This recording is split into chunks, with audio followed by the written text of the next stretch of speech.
Is Kristaps Porzingis an afterthought with respect to the Dallas Mavericks when it comes to superstar Luka Doncic? This is the gray area right here on Kevin Gray Sports. My name is Kevin Gray. You can find me on Twitter, Facebook, and Instagram at Kevin Gray Sports. Be sure to hit that subscribe button right there for all things Kevin Gray Sports here on YouTube. And you can catch me on your home of the Dallas Cowboys and Texas Rangers, 105.3 The Fan. That is how Kristaps Porzingis feels after a first-round exit against the Los Angeles Clippers, where he only averaged 4 rebounds and was reduced to a 7'3" wing guy who was camped out at the three-point line. His future is now in question and in doubt after what was deemed an unsuccessful postseason run for the second year in a row for this Mavericks team exiting to the Los Angeles Clippers, this time in 7 games. In a long-form piece by ESPN's Tim McMahon, sources have told him that, quote, Porzingis has been frustrated, often feeling more like an afterthought than a co-star as Doncic dominates the ball and the spotlight, end quote. Very interesting for a guy in Kristaps Porzingis who knows a little something or two about being in the spotlight when he was in New York City as the focal point of what he thought he was going to be in terms of the savior for the New York Knicks before it ultimately didn't work out. And it may not be working out for the Dallas Mavericks going forward also.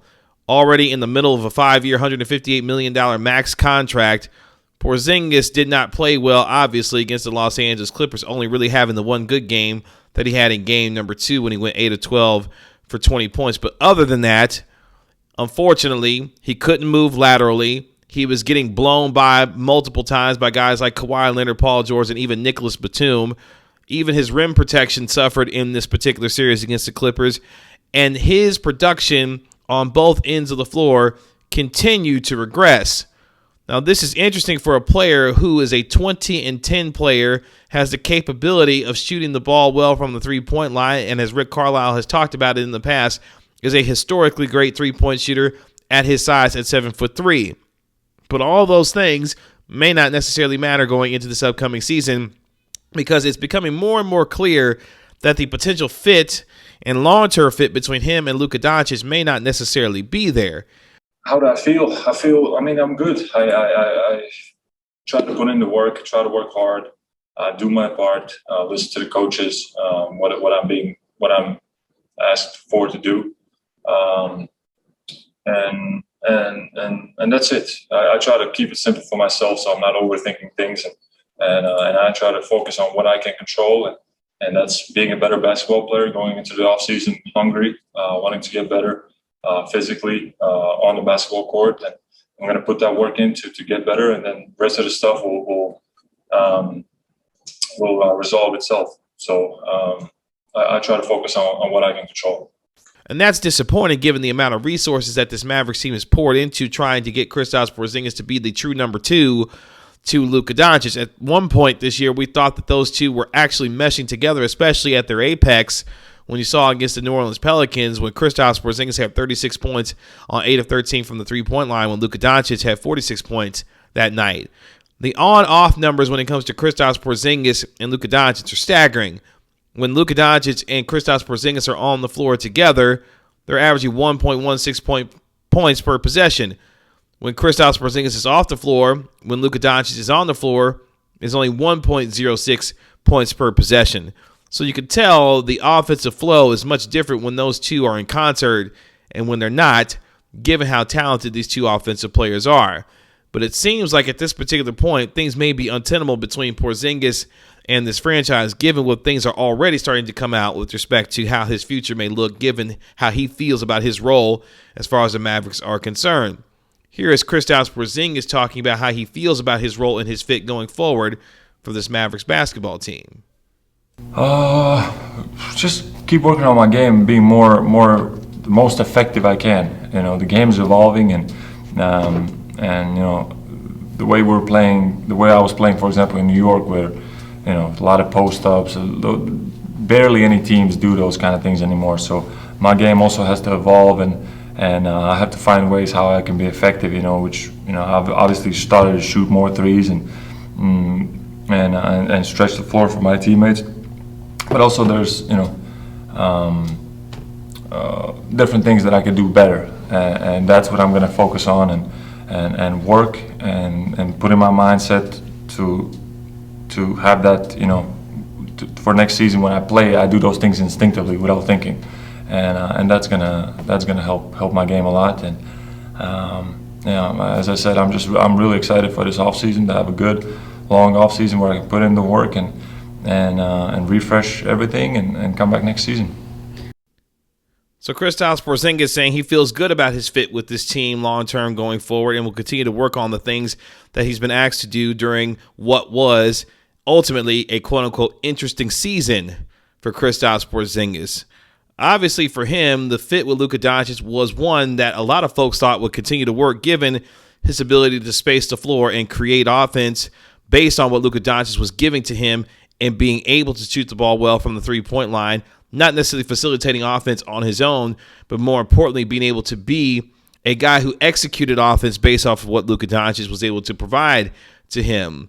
But his regression when it comes to his defense, where he continues to regress from the standpoint of allowing opponents to shoot better than they normally do at the basket, especially inside the paint, coupled by the fact that he continues to show regression in terms of his lateral movement and his inability to guard guys out on the perimeter, and more importantly, his inability to be the kind of shot blocker that we saw in his early days in New York.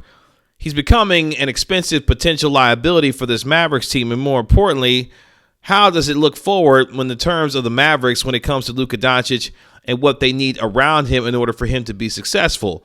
You saw how much Luka Doncic had to carry this Mavericks team during the Clippers series while not getting the kind of help from guys like Kristaps Porzingis to be able to help him overcome this Los Angeles Clippers basketball team. And then there's information about the idea that trade interest in Kristaps Porzingis is minimal at this point, given the fact that his value has been reduced to virtually nothing at this point, given his struggles on both the offensive and defensive end, especially getting out-muscled when it comes to offensive rebounds and the kind of lack of strength that you've seen from Porzingis at times, getting bullied around inside the paint. So things are a really interesting spot right now between Porzingis and the Mavericks. If you're the Mavericks, do you try to potentially move on from Porzingis given what you've seen in terms of the fit or lack thereof? But while folks around the league feel like there is minimal trade interest in Porzingis given how his value has decreased in the last couple of weeks and also during the regular season with his inability to stay healthy as he continued to deal with knee injuries and knee soreness and ankle injuries. This is already on top of the fact that Porzingis has dealt with significant injuries in the past with torn ACLs and torn meniscuses, and he potentially will need to try and find himself remaining healthy during this offseason to give himself an opportunity to have a full offseason to get himself right going into this upcoming NBA season. All of these things will have to be taken into account by a Mavericks franchise that is significantly invested in Kristaps Porzingis and his ability to try and be a number two. It may not necessarily work out because there are a lot of folks who are jumping on these comments on my videos here or have watched his team all season long who have seen his inability to defend, his inability to rebound and get pushed around inside the paint, coupled with the fact that at sometimes Kristaps Porzingis mentally takes himself out of games and has constantly talked about the idea that he has to get in rhythm to try and be a part of this offense, but more importantly, offense has to be facilitated for him to feel involved in this offense. It seems like there's a lot of things you got to do to get Kristaps Porzingis on the same page with everyone else instead of him trying to get on the same page with everybody else himself by mentally staying locked in on both ends of the floor. He started to do better with that as the season went on, and especially late in the stages of the Los Angeles Clippers series, but it may be too little too late. I personally think the Mavericks won't move on from Kristaps Porzingis this offseason because the excuse that they'll make, and Kristaps Porzingis laid the foundation of it throughout the season, is the fact that he delayed his surgery thinking that the NBA season was going to start a little bit later than the December 22nd date when it actually started on. He did not have a lot of practice time throughout the season, in and out of the lineup due to various injuries throughout this season also, but more so the inability to be able to develop the kind of chemistry with his teammates, given the fact that he was trying to rush himself back from injury to try and be a part of this team. You saw flashes of what he could be throughout the regular season, but never consistently putting it together, despite shooting a career high in true shooting percentage, over 58% in terms of that true shooting percentage. But what's going to be the major question going forward whether or not there's minimal trade interest in Kristaps Porzingis, whether or not he feels like an afterthought when it comes to being a co-star alongside Luka Doncic, or whether or not he's an expensive liability on both ends of the floor, given how the Clippers reduced him to basically nothing in their series, it's going to be a very difficult decision for the Mavericks to make, and one that one way or another will drastically affect how this franchise moves forward. But if the Mavericks want to potentially get the most out of Luka Doncic, who is eligible to sign his rookie max extension coming up this summer, and the opportunity to try and maximize their free agency, maybe moving off of Kristaps Porzingis might be the best move. But nonetheless, this team has a problem, and it's a unicorn-sized one at that. Kristaps Porzingis, when he's at his best, is a 7'3", stretch 5 who could shoot from the three-point line and can block shots and alter shots and be a rim protection and presence inside the paint. We just simply haven't seen that from him in quite some time. Yes, coming off of the torn ACL. Yes, coming off of the torn meniscus. But the cliche is always this: the best ability is availability.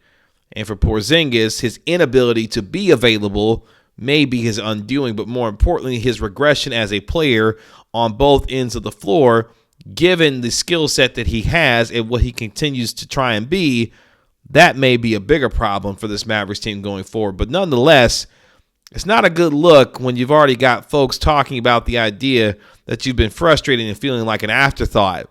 Yeah, the Mavericks could have done better ways to get involved in the offense, but at the same time, this is a ball-dominant Luka Doncic who makes his team go, and you saw how vital he was, especially in that Game 7, where he scored or assisted on 77 points in that Game 7 loss, an NBA record for a playoff game.